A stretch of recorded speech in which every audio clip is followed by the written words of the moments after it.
वाह हे सई पण ह्यात आहे ना खूप सारं केशर टाका. केशर असलं ना की कुठलाही पदार्थ आवडीने खातो विश्वा. सवयच आहे त्याची लहानपणापासूनची. हो का? सॉलिड नखरेत म्हणजे. नाही पण बरं झालं सांगितलंस. आता मी अगदी नीट लक्षात ठेवेन.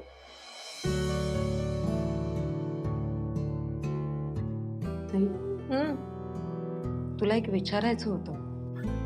विचार. विचार ना. विश्वाची ना एक मैत्रीण होती त्याच्या कॉलेजमधली. त्याने तिच्याबद्दल काही सांगितलंय का तुला? हो काकू, त्याने सांगितलंय मला. आमच्यात आता काहीही सिक्रेट्स नाहीयेत. डोंट वरी. ऐक ना,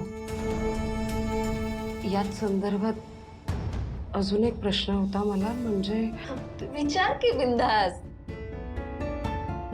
विश्वा त्या मुलीला विसरलंय का ग? हे म्हणजे बघ ना, आपण आता इथं तुमच्या लग्नाचं प्लॅनिंग करतोय आणि तो जर का तिला विसरलाच नसेल तर?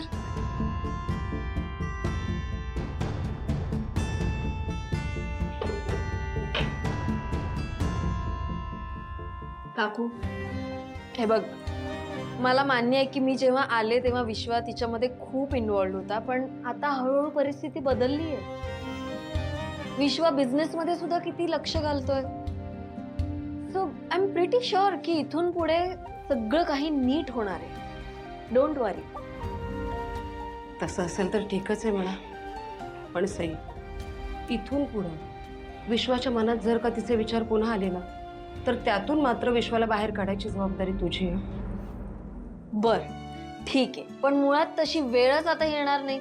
आणि समजा तशी वेळ आली तरी मला माहितीये कसं हँडल करायचंय ते. विश्वा मला आता अगदी नीट कळलाय.